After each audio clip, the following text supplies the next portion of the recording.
Deməli, bu gün baxırıq sürət düzxətli bərabər sürətli hərəkət mövzusuna. Burada ilk suallar o qədər də çətin deyil, ona görə bunların izahına ehtiyac yoxdur. Elə 10-cu sualdan izaha başlayaq. 10-cu sualda deyir ki, ABCD trayektoriyası ilə hərəkət edən cisim bütün hərəkət müddətinə 8 saniyə vaxt sərf edərsə, cismin yola görə sürəti neçə metr bölünsün saniyə olar? Bizdən yola görə sürəti istəyir və burada bizə zamanı verib. Ona görə burada verilənlərdə zaman yazaq, 8 saniyə. Daha sonra biz yola görə sürəti tapa bilmək üçün cismin getdiyi yolu da bilməliyik. Bu yolu da tapmaq üçün buradakı ayrı-ayrı parçaların uzunluğunu toplamalıyıq. O parçaların uzunluğu da el bərabər. Deməli, baxırıq burada AD parçasının uzunluğu 8 metrdir. 8 metr üstə gəlinsin. DB parçasının uzunluğu 6 metrdir. Buradan yazaq 6 metr üstə gəlinsin. BC parçasının uzunluğu da 8 metrdir. 8 metr üstə gəlinsin. CD parçasının uzunluğunu isə bizə verməyib. Və bu hissə isə 90 dərəcədir. Yəni, bura düz bucaqdır. CD parçasının uzunluğunu biz Pifaqor teoremi ilə tapırıq. Pifaqor teoremi nədir? Düzbucaqlı üçbucağın katetlərinin kvadrat cəmi. Bunlar bu DB və BC bunun katetləri. CD isə hipotenuzudur. Katetlərinin kvadratı cəmi hipotenuzun kvadratına bərabərdir. Katetlərin kvadratına baxsaq, DB hissəsini, baxın bunu bu şəkildə yazım mən.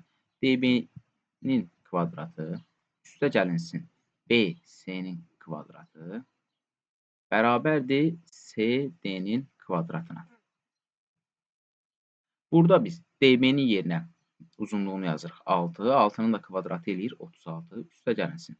BC-nin kvadratı, BC 8-dir, kvadratı eləyir 64, bu da neçə eləyir? 100. Və bu ikisinin cəmi nəyə bərabər olmalı idi? CD-nin kvadratına. Deməli, CD-nin kvadratı 100-ə bərabərdir. Onda CD-dən biz kök alsaq burada, CD bərabərdir 10 olar. 100 10-un kvadratı. Onda CD hissəsinin uzunluğu da 10 metr olar. Onda bura yazırıq 10 metr. Biz artıq yolumuzu təyin edə bilərik. Burada da yazırıq 10 metr. Bərabərdir. Bunların hamısını toplasaq, bu bizə bu cismin getdiyi yolu verər. 8-in üstə 6, 14, üstə 8 gəlsə 22, 10 da gəlsə eləyir 32 metr. Yəni, bu cismin getdiyi yol 32 metrdir. Artıq bizdə yol da var, zaman da var və biz burada sürəti tapa bilərik. Buradan yazırıq V bərabərdir. L bölünsün T, o da bərabərdir. L-in yerinə yazırıq 32 metr. Zamanın da yerinə yazırıq 8 saniyə. 32-ni 8-ə bölsək eləyər 4 metr bölünsün saniyə. Cavabımız olur, C variantı. Burada metr böl saniyə əlavə artıq düşür. Baxırıq 11-ci suala. Sürətin zamandan asılı qrafikində, grafikin altında qalan fiqurun sahəsi nəyə bərabərdir? Sürətin zamandan asılı qrafikində, məsələn, belə bir grafikini çəkək, sürətin zamandan asılı qrafiki. Məsələn, bərabər sürətli hərəkət üçün yazaq bunu. Burada bu grafikin altında bir fiqur qalır. Həmin fiqurun sahəsi isə yola bərabərdir. Sürətli bərabər sürətli hərəkətdə olsa və yeyinləşən hərəkət, yavaşayan hərəkət, onları keçəndə də görərsiniz ki, sürət zaman qrafikinin altında qalan fiqurun sahəsi həmişə gedilən yola bərabər olur. 12. 2 saata 360 km məsafə qət etmək üçün maşın neçə metr böl saniyə sürətlə hərəkət etməlidir? Biz buradan verilənləri yazaq. Verilir. Verilənlərimiz nədir? Zaman verilib 2 saat və bizə məsafə verilibdir. Yəni, yol verilib, o da 360 km.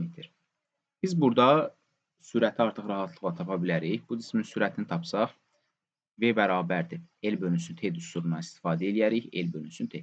L 360 km-dir. L-in yerinə yazırıq 360 km. Bölünsün zaman isə 2 saata bərabərdir. Biz 362-yə bölsək, bu eləyər 180 km bölünsün saat. Amma bizdən deyir ki, neçə metr böl saniyə sürətlə hərəkət etməlidir. Yəni, biz kilometr bölünsün saatı, metr bölünsün saniyəyə çevirməliyik. Bunu da çevirmək üçün, baxın, kənardan yazıram. Biz bilirik ki, 1 kilometrimiz neçə metrə bərabərdir? 1000 metrdir 1 kilometrimiz.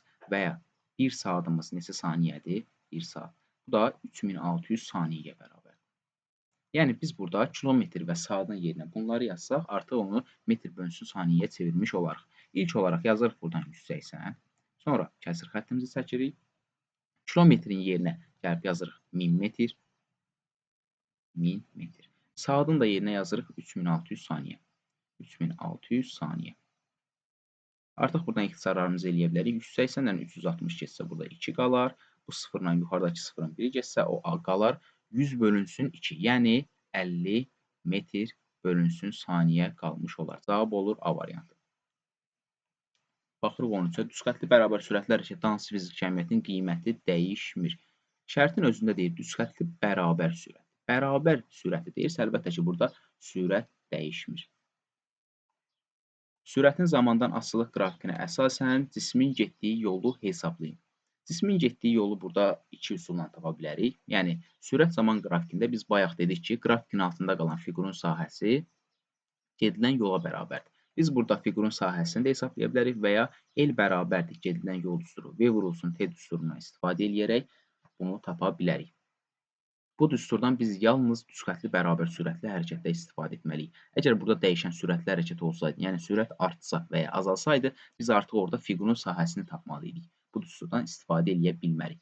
Bu düsturdan yalnız da bu qrafikdə, yəni bərabər sürətlinin qrafikində istifadə edirik. Buradan verilibdir sürətimiz 40 metr bölü saniyə, ona görə sürətin yerinə yazırıq 40. Zaman isə 40 metr bölünsün saniyə.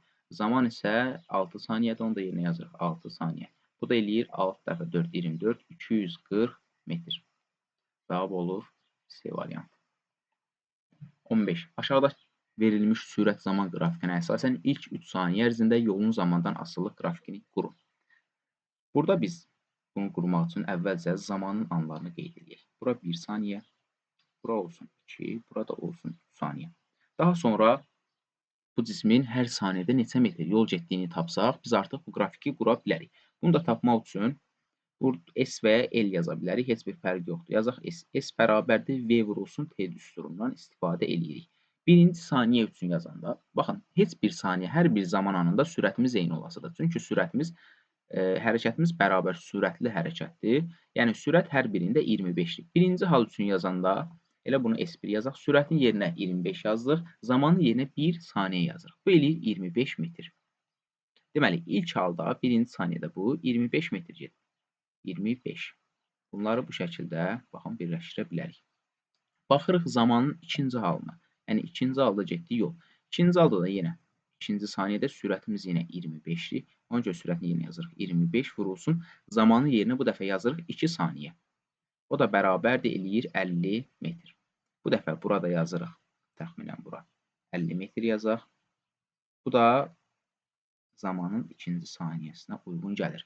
Bir də yazırıq üçüncü hal üçün, onu da yuxarıdan yazıram. S3 bərabərdir. Üçüncü halda sürətin yerinə yenə 25 metr bölü saniyə yazırıq. Zaman isə bu dəfə neçə saniyədir? 3 saniyədir. Bu da eləyir neçə? 75 metr. Burada yazaq 75. Bunları, bu da 3 saniyə, 3-cü saniyəyə uyğundur. Bunları biz bir oxla, düz xətlə birləşdirsək, sıfırdan başlayaraq əlbəttə ki, görərik ki, qrafikimiz bu şəkildə olmuş olur. Baxırıq 16-ya. Buranı silim biraz. 16-da deyir, 30 metr bölü saniyə sürətlə hərəkət edən avtomobilin qrafikdə verilmiş zaman anlarına uyğun getdiyi yolları qeyd edin. Qrafikdə görürük 3 zaman hal verib, 1 saniyə, 2 saniyə və 3 saniyə. Bizdən sürəti verilir. Verilənləri buradan qeyd edirik. Sürət verilib 30 metr bölü saniyə bərabər sürətlə hərəkət edir. Və zamanın 1 saniyə, 2 saniyə, T1-imiz 1-dir, T2-imiz 2-dir, T3 3 saniyə. Yəni, müxtəlif zaman anları verilib. Bu zaman anlarına uyğun getdiyi yolları qeyd etməliyik. İlk saniyədə cismin getdiyi yolu bayaq yazdığımız düsturdan S bərabərdir. V vurulsun T düsturundan istifadə edərək birinci saniyədə bunun nə qədər yol getdiyini tapa bilərik. Sürətimiz 30 metr bölü saniyədir, zaman isə 1 saniyə. 30-u 1-ə vursaq eləyər 30. Deməli, birinci halda cisim 30 metr gedib, bunu bura yazırıq 30. Baxırıq ikinci hala, buna birinci hal deyək. İkinci halda cisim yazırıq yenə S2, o da bərabərdir. V vurulsun, bu dəfə T2, yəni ikinci zaman anı. Bu dəfə sürətimiz yenə 30-dur, zaman isə artıq 2 saniyədir. Bu da 30-u 2-yə vursaq eləyər 60, burada yazırıq 60. Bir də üçüncü hal, üçüncü halımız da yenə eyni qaydalardan istifadə edib vurulsun T, yəni 30 vurulsun. Bu dəfə zaman üstü, bu da eləyir 90 metr. Burada yazırıq 90. Bu da bizim qrafikimizin tamamlanmış halı olur. Baxırıq 17-yə. 17 deyir, verilmiş trayektoriya üzrə bərabər sürətli hərəkət edən cismin 20 saniyə ərzində yola və yer dəyişməyə görə sürətlilərini hesablayın. Əvvəlcə yola görə sürətini hesablayaq. Yola görə sürətini hesablamaq üçün bizə bu verilənlər lazımdır. Verilənlər isə 20 saniyə olaraq zamanı verir. Buradan yazırıq. T bərabərdir 20 saniyə. Başqa bizə nə lazımdır? Yola görə o sürəti tapa bilmək üçün bizə gedilən yol lazımdır. Gedilən yolu necə taparıq? Cismi görürük ki, burada müxtəlif parçalar üzrə hərəkət edir. Bu parçaların hər birinin uzunluğunu toplasaq, bu bizə gedilən yolu verir. Bunu da kənarda bir yerdə yazım. Bu hissəni silin, bu tərəfdən yazım elə. Deməli. Şu an silirəm buradan bunu yazmaq üçün. Getdiyi yol L bərabərdir. Hər bir parçanın uzunluğunu toplamalıyıq. Birinci parçamızın uzunluğu 230 metrdir. Yazırıq 230 metr. Üstə gəlinsin. İkinci parçanın uzunluğu BC parçasının uzunluğu 110 metrdir. Üstə gəlinsin 110 metr. Üstə gəlinsin. CD parçasının uzunluğu 150 metrdir. 150 metr. Üstə gəlinsin. DY parçasının uzunluğu 110 metr. Üstə gəlinsin. YF parçasının uzunluğu da 220 metrdir. Biz bunların hamısını toplasaq 330, 340, 490, 500, 600 və 820 metr. Bura yazırıq. L də bərabərdir 820 metr. Bizə artıq yola görə sürəti soruşursa V bərabərdir sual. Yola görə sürətin düsturu V bərabərdir. L bölünsün T'dir. L bölünsün T. Artıq L də məlumdur, T də məlumdur. Yəni sürəti hesablaya bilərik. Bu da eləyir 820 metr bölünsün 20 saniyə. 820-ni 20-yə bölsək, görərik ki, bu eləyir 41 metr bölünsün saniyə. Yəni yola görə sürəti 41 metr bölünsün saniyə tapdıq. B variantı ilə D variantı artıq buradan çıxır. Qalır yer dəyişməyə görə sürəti tapmaq. Yer dəyişməyə görə sürəti tapmaq üçün də biz yenə zamanı bilməliyik. Zamanı verib bizə 20 saniyə və cismin etdiyi yer dəyişməni tapmalıyıq. Yer dəyişməni də necə taparıq? Biz bilirik ki, yer dəyişmənin tərifində deyir, cismin başlanğıc nöqtəsi ilə onun son nöqtəsini birləşdirən istiqamətlənmiş düz xətt parçası. Yəni biz cismin hərəkətə başladığı A nöqtəsi ilə hərəkəti bitirdiyi F nöqtəsini bir düz xəttlə birləşdiririk və həmin düz xəttin uzunluğu bu cismin yer dəyişməsi olur. Həmin düz xətti burada mən çəkim, oxla çəkim ümumiyyətlə bilinsin və qırmızı rənglə yazıram onu. Başlanğıc nöqtəsindən son nöqtəsini birləşdirdik və həmin bu düz xəttin uzunluğunu necə taparıq? Bu düz xəttin görürük AB hissəsinin uzunluğu 230 metrdir. Yenə burada kənarda yazıram S yer dəyişməsini tapmaq üçün 230 metr. Üstə gəlinsin. YF hissəsinin uzunluğu da 220 metrdir. 220 metr üstə gəlinsin. BY hissəsinin uzunluğu nə qədər olar? Burada bir düzbucaqlı yaranıbdır. Həmin düzbucaqlı nədir? Düzbucaqlı ümumiyyətlə nədir? Qarşı tərəfləri bir-birinə bərabər olan bir fiqurdur. Düzbucaqlının qarşı tərəfi BY-nin qarşı tərəfi görürük CD-dir, o isə 150 metrdir. Deməli BY, yəni bu hissədə 150 metr olmalıdır. Onu da burada da yazırıq 150 metr. Bunları da toplasaq eləyər 250. Bunları da toplasaq eləyər 450. 150 də gəlsək eləyər neçə? 600 metr. Deməli, bu cismin yer dəyişməsi də 600 metrdir. Buradan da yazıram S-ə 600 metr. Biz artıq bunun yer dəyişməyə görə sürətini tapa bilərik. Yer dəyişməyə görə sürət V bərabərdir. S bölünsün. T düsturundan tapılır. S-imizin qiyməti 600-dür. 600 metr. Zaman isə 20 saniyədir. Bunu da bölsək biz görərik ki, bu eləyir 30 metr bölünsün saniyə. 30 metr bölünsün saniyə. Bu da hansı variant eləyir? A variant. 18. Düzxətli bərabər sürətli hərəkətdə yol hansı düstura təyin olunur? Biz bayaq da bunu vurğulamışdıq. Düzxətli bərabər sürətli hərəkətdə yol L bərabərdir V vurulsun T düsturu ilə təyin olunur. Deməli, baxırıq 20 suala. Qayıqdan dərinliyi 2900 metr olan dənizin dibinə göndərilən səs dalğası 4 saniyəyə geri qayıdır. Deməli, bizə dənizin dərinliyi verilib, yəni dərinliyi biz H-la işarə edirik 2900 metr və gedib qayıtma müddəti, yəni zaman verilib, o da 4 saniyə. Səs dalğasının suda yayılma sürətinin neçə olduğunu istəyir. Yəni, V bərabərdir sual. Biz buradan bilirik ki, V bərabərdir L bölünsün T düsturumuz var. L bölünsün T. Burada bir müəmma var. Biz burada cismin getdiyi yolu 2900 metr götürməli, qəbul eləməli deyilik. Çünki burada səs dalğasıdır. Bu səs dalğası qayıqdan göndərilir, dənizin dibinə dəyir və geri qayıdır. Yəni bu səs dalğası təkcə 2900 metr getmir. 2 dənə 2900 metr gedir. Həm dənizin dibinə dəyir, oradan da geri qayıtmağa yenə 2900 metr məsafə var. 2900 üstə gəlinsin 2900 bu səs dalğasının getdiyi yoldur. Bu da neçə metr eləyər? 4, 580, 5800 metr. 5800 metr onda. Deməli, bu cismin getdiyi yol, bu səs dalğasının getdiyi yol 5800 metrdir. Onu bölürük biz nəyə? Zamana. 4 saniyə gedibdir. 5800 də 4-ə bölsək, bu eləyər 1, 4, 50. 1450 metr bölünsün saniyə. B variantı. 21. Eyni yolu A avtomobili 4 saniyə, B avtomobili isə 2 saniyə qət edərsə, avtomobillərin sürətləri arasında hansı avtomobillərin sürətləri arasındakı əlaqəni müəyyən edin.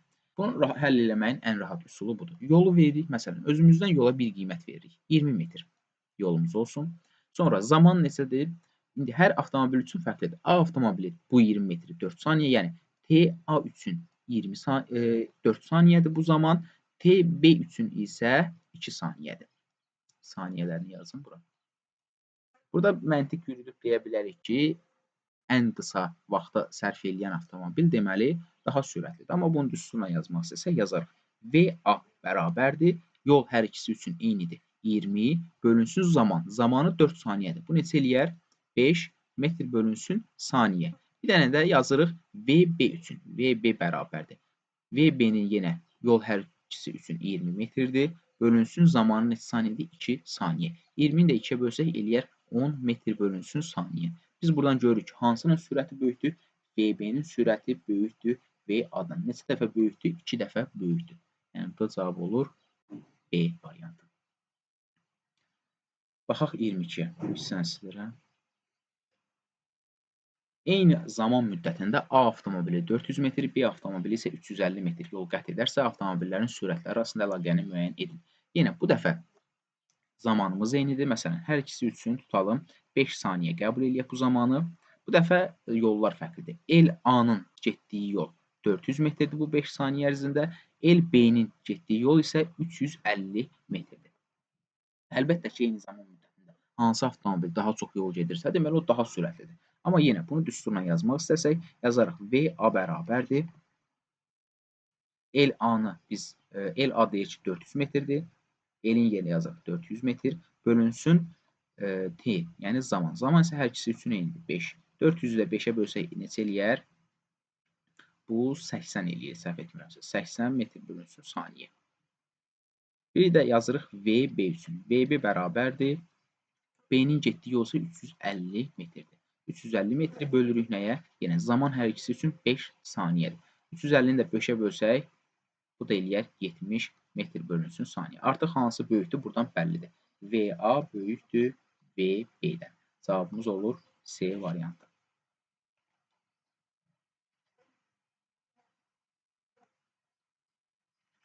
Deməli, baxırıq 24-ə.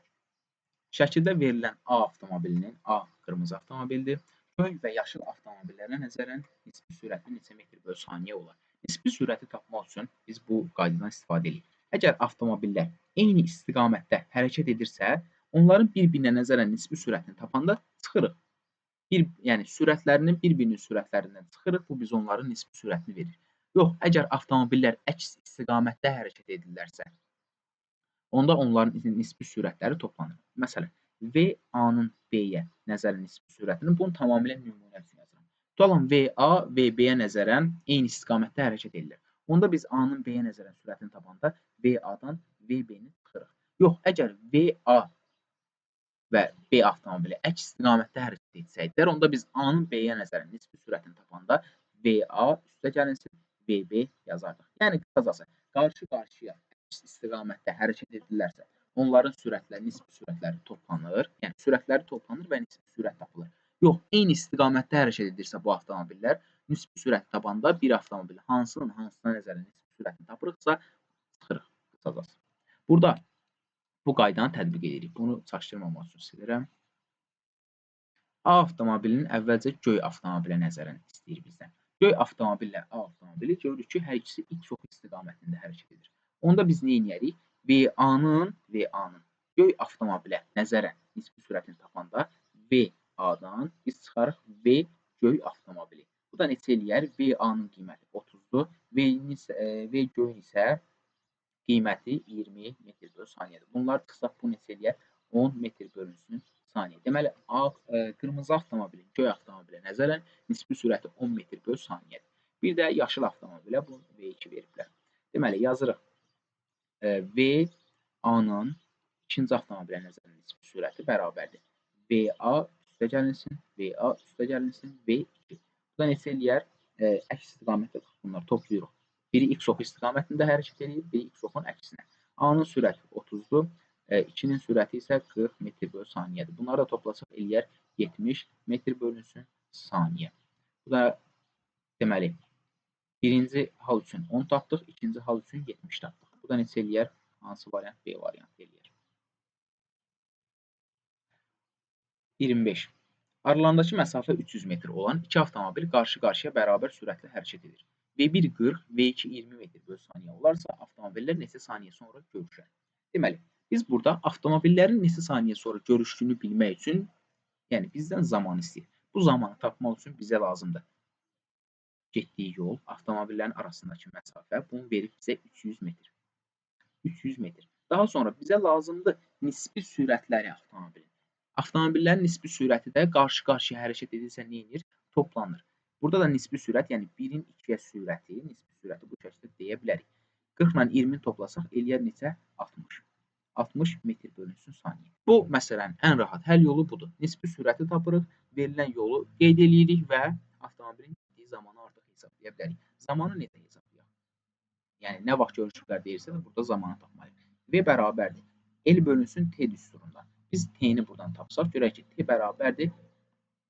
L bölünsün V-yə bərabər olur. Artıq qiymətləri yerinə yazıb hesablaya bilərik.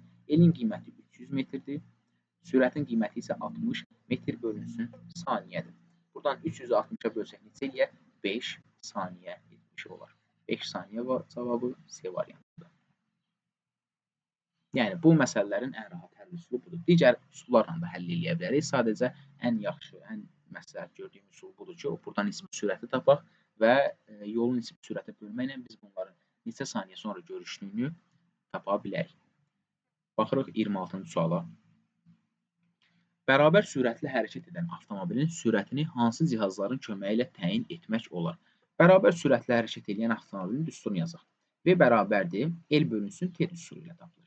Yəni, biz burada nəyi bilməliyik? Məsafəni bilməliyik və zamanı bilməliyik. Məsafəni biz nə ilə ölçə bilərik bunların içərisində? Görürük, ölçü lenti ilə bu məsafəni biz ölçə bilərik. Yaxşı, bəs zamanı nə ilə ölçə bilərik? Baxırıq, menzurka ilə yox, aerometr ilə yox, saniyə ölçənlə. Yəni, ölçü lenti və saniyə ölçəndən istifadə edib biz bu cismin sürətini hesablaya bilərik. Baxırıq 27-ci suala. 27-də deyir, A nöqtəsindən hərəkətə başlayan 3 cisim B nöqtəsinə çatdıqdan sonra göstərilən trayektoriyalar üzrə hərəkət edərək D nöqtəsinə çatırlar. Eyni vaxtda. Baxın, eyni vaxtda D nöqtəsinə çatırlar. Hər 3 cismin hərəkət müddəti 4 saniyə olarsa, yola görə sürətlərini hesablayın. Deməli, bu cisimlərin bizdən yola görə sürətlərini istəyir. Cisimlərin getdiyi yolları verib, əslində yolları verməyib, bəzi məsafələr verib. Biz buradan cisimlərin getdiyi yolu hesablamalıyıq və zamanı da verib bizə. Deməli, A nöqtəsindən hər üçüsü hərəkətə başlayır. B nöqtəsinə çatdıqdan sonra trayektoriyalarını dəyişir. Bəziləri trayektoriyalarını dəyişir. Amma hamısı eyni vaxtda D nöqtəsinə çatır. Buna görə biz bunların sürətini hesablayırıq. Əvvəlcə bizdən hansını istəyir? Göy avtomobil. Göy avtomobil görürük hansıdır burada? Çevrə üzrə hərəkət eləyəndir. Yarım çevrə üzrə hərəkət eləyən. Biz göy avtomobilin sürətini tapmaq üçün onun getdiyi yolu bilməliyik və bu yola nə qədər vaxt sərf etdiyini. Onu bizə verib. Bu yola 4 saniyə vaxt sərf edir. Bəs getdiyi yolu necə hesablayarıq? Onu da buradan yazıram. Elə onu göylə yazım, bilinsin. Getdiyi yolu tapmaq üçün biz burada çevrənin uzunluğunu tapmalıyıq. Çevrənin uzunluğunu tapmamalıyıq. Əslində gəlin burada L bərabərdir yazıram. AB hissəsinin uzunluğu 12 metrdir. Bir də var CD hissəsinin uzunluğu. Bu da 24 metrdir. Amma bu çevrə hissəsinin uzunluğunu necə hesablayarıq? Çevrənin uzunluğu L bərabərdir 2 pi L ilə hesablanır. Amma burada cisim tam çevrə getməyib. yarım çevrə gedib. Ona görə biz bunu 2-yə bölsək, bunun getdiyi yolu tapa bilərik. Bu da eləyir pi r. Artıq biz pi r hasilinin qiymətini tapsaq, bu hissədə, çevrənin bu hissəsinə nə qədər yol getdiyini bilmiş olarıq. P-nin qiyməti 3-ə bərabərdir. 3 vurulsun. Radius isə 20 metrdir. Çevrənin radiusunu burada bizə qeyd edib 20 metr. 3-ü 20-yə vursaq, bu eləyər neçə? 60 metr. Deməli, cisim bu göy avtomobil. Bu hissədə, çevrənin bu hissəsində 60 metr yol gedibdir. Bunu da yazırıq buradan 60 metr. Bunları toplasaq nə qədər eləyər? 12, 24, 36, 60 da gələndə eləyər 96 metr. Artıq bunun getdiyi yolda tapdıq biz 96 metr və bunun sürətini hesablaya bilərik. Necə? V bərabərdir L bölünsün T düsturu ilə. L bölünsün T. L-in yerinə 96 metr, T-nin yerinə 4 saniyə. 96-nı 4-ə bölsək, görərik ki, eləyir neçə? 4, 24 metr bölünsün saniyə. Bu olur göy avtomobilin sürəti. İndi baxırıq yaşıl avtomobili. Yaşıl avtomobilin də sürətini tapa bilmək üçün həmin avtomobilin getdiyi yolu bilməliyik və zamanı da bizə verib. Getdiyi yolu isə tapmaq üçün yazırıq. L bərabərdir. Bütün parçaları toplamalıyıq. AB hissəsində 12 metr gedir. Baxın bu hissədə. Yazırıq 12 metr. Üstə gəlinsin. Və çevrənin diametrini gedir. Bu hissə görürük ki, BC hissəsi. Çevrənin diametrinə uyğun gəlir. Yəni bu hissə bir radiusdur, bu hissə də bir radiusdur. Çevrənin bu nöqtəsindən B nöqtəsinə çevrənin mərkəzinə qədər bir radius sayılır. Bu mərkəzdən də C nöqtəsinə qədər bir radiusdur. Yəni bunu dolayısıyla diametrdə deyə bilərik. Radiusu da 20 metr olduğuna görə 20 metr yəni bu hissə olur, 20 metr də bu hissə olur. Onda bunun getdiyi yol bu hissədə çevrənin daxilində 40 metr olmuş olur.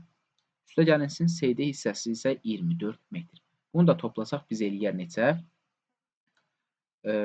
36, yəni 76 metr. Bunu da V bərabər deməli L bölünsün T düsturundan. L-in yerinə yazarıq 76 metr, T-nin də yerinə yazarıq 4. 76 metri də 4 saniyəyə bölsək, bu bizə verər 19 metr bölünsün saniyə. Bu da olur yaşıl avtomobilin sürəti. Bir də baxırıq qırmızı avtomobilin sürətinə. Onu da yazıram qırmızı ilə. Qırmızı avtomobilin yenə sürətini tapmaq üçün nəyini tapmalıyıq? Onun zaman verilib də yolunu tapmalıyıq. Gedilən yolu da tapmaq üçün ayrı-ayrı parçaları cəmləməliyik. Yazıram buradan. L bərabərdir. Bu hissədə AB hissəsinə yenə 12 metr gedib. 12 metr. Üstə gəlinsin. Gəlir buradan bu hissəyə gəlir. Məsələn, bura bir rəqəm verməyib. Bura özümüzdən bir F deyək. F deyək. Burada bir K deyək.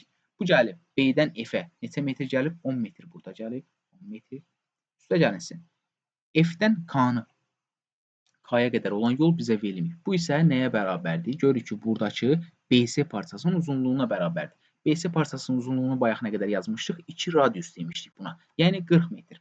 BC hissəsini yazırıq 40 metr. Üstə gəlinsin. Buradan K-dan C-yə qədər getdiyi məsafə 10 metrdir. 10 metr. Üstə gəlinsin. C-dən D-yə qədər də 24 metr gedibdir. 96 metr. Deməli, getdiyi yol 96 metrdir. Zaman isə hər biri üçün, hamısı üçün 4 saniyə verilir. Yazırıq. V bərabərdir 96. Yəni L bölünsün T 4-ə. 96-nı 4-ə bölsək, bunu bayaq da burada da eyni qiymət vermişdi. 24 metr bölünsün saniyə etmiş olar. Deməli, göy avtomobil 24 metr böl saniyə sürətlə hərəkət edib, qırmızı 19 metr böl saniyə, daha doğrusu yaşıl 19 metr böl saniyə, qırmızı isə 24 metr böl saniyə sürətlə hərəkət edib. Baxırıq 28. Cədvəldə verilənlərə əsasən cismin sürəti neçə metr böl saniyədir. Cismin sürəti V bərabərdir S bölünsün T ilə hesablayaq. Cədvəldə verilən istənilən qiyməti yazsaq, biz bu cismin sürətini hesablamış olarıq. Məsələn, birinci halda 4 metr bölünsün 1 saniyə yazsaq, bu eləyər 4 və yaxud da ikinci halda yazsaq. Buradan istədiyimiz birini seçsək, məsələn 12. 12 metr götürsək yolu, onda zaman 3 saniyə götürməliyik. 12-ni 3-ə bölsək, bu da eləyər 4 metr bölünsün saniyə. Yəni bu hərəkət bərabər sürətli hərəkətdir. Bu verilən qiymətlər də ona uyğun qiymətlərdir. 29. Yuxarıdakı cədvəldə verilənlərə əsasən cismin sürətini zamandan asılı qrafikini qurun. Mən elə orada dedim ki, bu hərəkət bərabər sürətli hərəkətdir. Yəni biz cismin sürətini zamandan asılı qrafiki bu bərabər sürətli hərəkət üçün doğru olacaq və sürəti neçə tapmışıq? 4. Deməli bu hissəyə də 4 yazmalıyıq. Deməli, baxırıq 30-cu sual. Uzunluğu 220 metr olan qatarla uzunluğu 350 metr olan tunel arasında 30 metr məsafə var. Qatar 10 saniyəyə tuneli tam tərk edərsə, qatarın sürətini hesablayın. Deməli, bizdən qatarın sürətini istəyir. Sürətini 1 istəyir. Zamanı ver bizə 10 saniyə və biz bu qatarın sürətini tapa bilmək üçün qatarın nə qədər yol getdiyini də hesablamalıyıq. Bunu da necə hesablayarıq? Əvvəlcə baxırıq. Məsələn, qatarın tuneli tam tərk etməsi o deməkdir ki, qatarın ən son vaqonunun ən arxa hissəsi, yəni qatarın sonu bu tunelin sonunu tərk etməlidir. Yəni tuneli tam tərk edib bunun sonunda olmalıdır. Bu hissənin, yəni bu qatarın sonunun tunelin sonuna qədər olan məsafənin uzunluğunu biz tapsaq, bunun nə qədər yol getdiyini hesablamış ola bilərik. Bunu da tapmaq üçün nə etməliyik? Görürük ki, bu aralıqda hansı hissələr var? Bir dənə qatarın uzunluğu var. 220 metr. Üstə gəlinsin. Bir dənə qatarla tunel arasında 30 metrlik məsafə var. Üstünə gəlirik bu 30 metri. Üstünə gəlirik bir də tunelin öz uzunluğunu. 350 metr. Bu məsafəni gedəndən sonra qatar tuneli tam tərk edir. Yəni qatarın ən son hissəsi tunelin ən son hissəsindən tuneldən çıxış edir. Belə deyə bilərik. Bunları da toplasaq eləyər 600 metr. Deməli, cismin getdiyi, yəni qatarın getdiyi yolu tapdıq. Zamanı veribdir, artıq sürətini hesablaya bilərik. V bərabərdir, L bölünsün T düsturundan istifadə edirik. L 600 metrdir, T isə 10 saniyədir. 600-ü 10-a bölsək, bu da eləyər 60 metr bölünsün saniyə. Cavab olur A variantı. Belə, bu mövzuda bitdi. Sağ olun, salamat qalın.